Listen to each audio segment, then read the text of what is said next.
bentrovati con l'informazione flash di New Sicilia.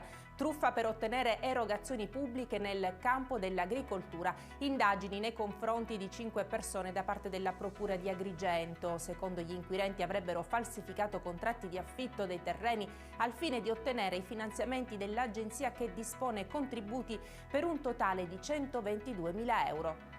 Lo Stromboli torna a farsi sentire riprendendo la sua attività eruttiva. Registrata infatti una forte attività di spattering e una nuova fase eruttiva. Questo si traduce in un'ennesima colata lavica dal cratere di nord-est. Il trabocco che raggiunge la linea di costa della Sciara del Fuoco è stato preceduto dall'aumento del tremore sismico. I carabinieri della compagnia di Canicattì in provincia di Agrigento hanno arrestato un 32enne disoccupato incensurato di Favara per il reato di stalking.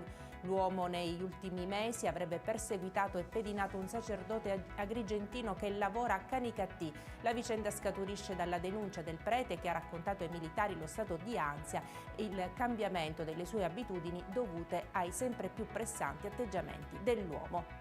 Svolta decisiva nelle indagini per il duplice omicidio avvenuto a Racalmuto in provincia di Agrigento, dove marito e moglie sono stati uccisi nella loro abitazione a coltellate. Fermato Salvatore Saedita, il figlio 34enne della coppia. Durante l'interrogatorio reso in caserma ha confessato di aver ucciso i genitori.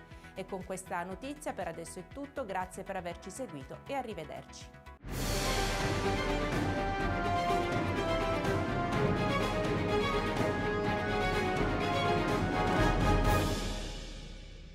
Procar, centro assistenza autorizzato BMW e Mini, adesso anche BMW Motorrad, via George Marshall 7, Mister Bianco, Catania.